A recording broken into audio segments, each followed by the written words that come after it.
ہریپور سے خبر شامل کرتے ہیں۔ خیبر پختونخوا کے ضلع ہریپور میں ماحولیاتی آلودگی میں روز بروز اضافے کے پیش نظر شہر بھر میں فضائی آلودگی پھیلانے والے کباڑیوں کی وجہ سے عام شہری کئی امراض میں مبتلا ہو رہے ہیں اور مقامی ضلعی انتظامیہ مکمل طور پر ناکام ہو گئی ہے۔ اس وقت ہمارے نمائندے ڈاکٹر ارشد جمال کی مکمل رپورٹ دیکھتے ہیں۔ جی ڈاکٹر ارشد جمال۔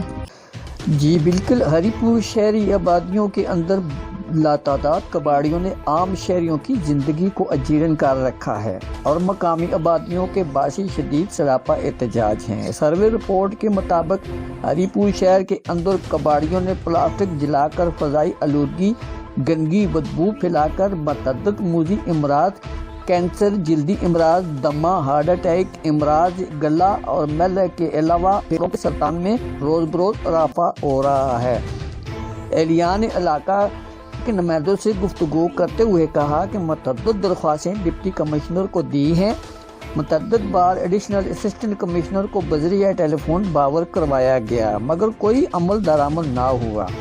ملا اکبر آباد لوکل روڈ پانڈک میں غلام حسین ولد محمد یعقوب ساکنہ کیمپ نمبر 13 نے غیر قانونی اور غیر اخلاق کا مظاہرہ کر رہا ہے۔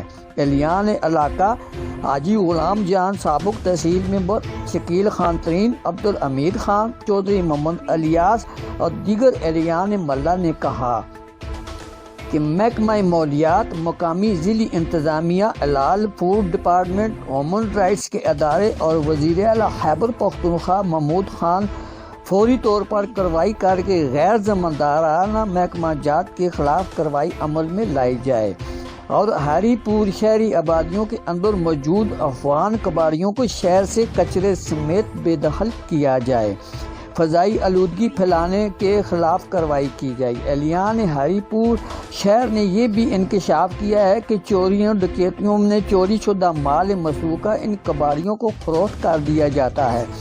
ان افغان کباڑیوں کی پوشت پناہی بااثر جرائم پیشہ مافیا کو حاصل ہے۔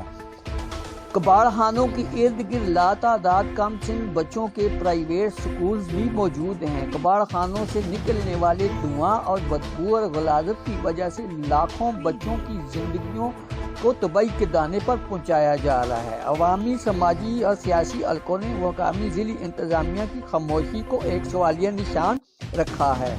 Doctor Arshad Jamal, Al Jazeera Urdu network, Haripur. This is Al Jazeera.